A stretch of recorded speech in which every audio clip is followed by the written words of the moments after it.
libération des prisonniers politiques et de l'arrêt des poursuites contre Moïse Katumbi. Merci d'être avec nous, Chantal Ramazzoni, magistrate anciennement basée à Lubumbashi. Vous avez fui la RDC au mois de juillet dernier après avoir condamné Moïse Katumbi dans une affaire de spoliation présumée, une condamnation exercée sous la contrainte du pouvoir congolais. Avez-vous raconté par la suite. Vous vivez aujourd'hui en exil en France, sous la protection de la Fédération internationale des droits de l'homme. Le secrétaire général de l'Afrique à la FIDH, Paul Ntsapou, vous accompagne d'ailleurs ce soir. Bienvenue. Chantal Ramazzoni, première question, pourquoi tenez-vous à parler ce soir? Merci, madame journaliste. Au fait, j'ai décidé de briser les silences par rapport à tout ce qui se passe dans mon pays. C'est pourquoi, avant toute chose, je dois d'abord remercier l'Éternel. J'ai remercié aussi les dames et les hommes et les femmes qui ont prié pour moi et pour notre pays qui traverse une période difficile à ces moments. Et j'ai remercié aussi en passant la FIDH qui ne cesse de me soutenir dans tout ce que je suis en train de faire. Et si j'ai décidé aujourd'hui de briser les silences, c'est... En fait, je voulais que le peuple, l'opinion nationale et internationale sache au moins ce qui s'est passé autour du dossier Stupis contre M. Moïse Katumbi. Alors, vous avez raconté avoir subi des contraintes de la part du pouvoir congolais. Quel genre de menaces avez-vous subi? Au fait, j'ai reçu des menaces avant l'audience, pendant l'audience et après l'audience. Au fait, on m'a dit au début que c'était un dossier sensible. Dès le départ, que c'était un dossier sensible, un dossier de la présidence de la République, un dossier de M. Kalev Moutonde, l'administrateur de l'Agence nationale des renseignements.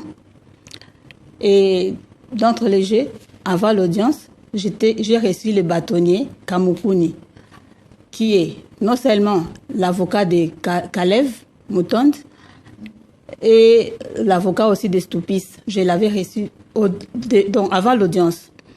Et pendant l'audience, avant l'audience, j'ai reçu le bâtonnier, le premier président de la cour d'appel, M. Ilunga Tanda, m'a appelé pour me donner des injonctions, des injonctions. Des directives. Des directives. Qu'est-ce qu'ils vous ont dit? Oui, il m'a demandé de ne pas prendre en compte les données actes que la partie Moïse Katumbi va présenter.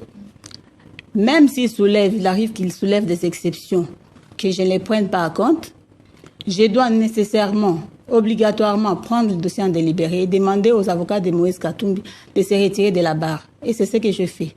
Donc l'objectif, selon vous, c'était, pour le pouvoir congolais, c'était de se débarrasser de Moïse Katumbi? Oui, à ce moment-là, je ne le savais pas. Parce que c'était des directives données les mêmes jours, je ne savais pas. Et j'ai suivi tout ce qu'il a dit. Et pendant l'audience, il m'a appelé pour me dire que non, mais vous ne savez pas que le président de la République suit ces dossiers avec beaucoup d'attention. Et à ce moment-là, le président de la République était à Lubumbashi. Et il me dira aussi que je devais prendre des dossiers en délibéré. Je l'ai pris en délibéré et qu'on devait prononcer le lendemain. Le lendemain, nous, les membres de la composition, nous n'avons pas délibéré.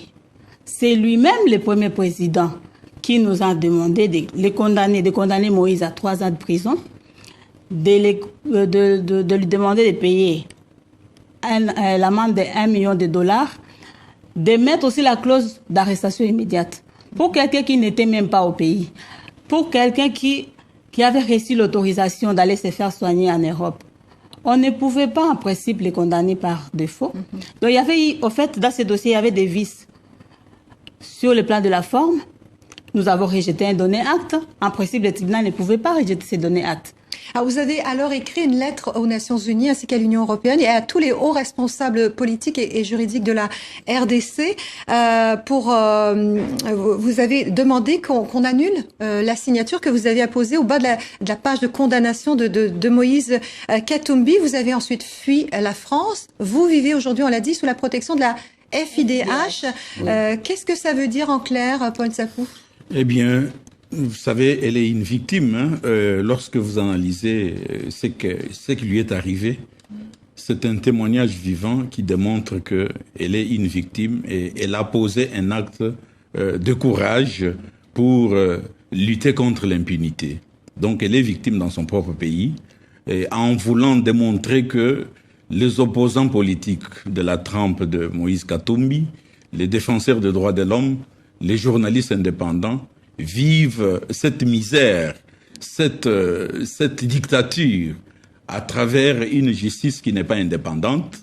Et la FIDH a jugé bon de la recevoir, examiner son dossier et la défendre devant les instances internationales en cette matière de droits de l'homme et également devant le gouvernement français pour sa protection. Alors, dans ces conditions, Chantal Ramazoni, que comptez-vous faire maintenant? En fait, moi, c'est que j'insiste ici pour dire que le dossier, ce n'est pas un dossier de droit commun comme tel. C'est un dossier politique, un dossier dans lequel nous avons reçu des pressions, un dossier dans lequel nous n'avons pas délibéré. Il n'y avait pas d'intime conviction de juge. Tout ce qu'on nous a demandé de faire, nous l'avons fait sous menace. Parce que là, il était entouré des militaires. Il nous a demandé de signer. D'ailleurs, mes collègues ont refusé de signer. C'est un jugement qui a été signé à 2 temps. Le 21, à 19h30, l'autre magistrat a refusé de signer. Il a signé le lendemain, en recevant aussi des menaces. Comme quoi, si on ne signe pas, on va nous condamner à 10 ans de prison, nous faire passer à flagrance et on va aussi nous révoquer. C'est ça. Madame les journalistes, si on vous demande aujourd'hui, on vous dit aujourd'hui qu'on va vous condamner à 10 ans de prison, je ne sais pas si vous allez refuser de signer. Et nous avons signé. Comment est-ce qu'on peut vraiment... J'ai demandé que ma signature soit retirée de ces jugements parce que ma signature a été estorquée. C'est un procès vraiment bidon, monté de toutes pièces. Parce que dans quel but? C'était dans le but de les retirer de la course de la présidence. C'était dans le but d'obtenir son inéligibilité par rapport à tout ce qu'il a comme ambition. Ça, j'ai compris. Parce qu'ils ont dit ça. Merci Chantal Ramazoni pour votre témoignage. Merci à vous également, Paul Nsapou, d'être venu sur le plateau du Journal Afrique.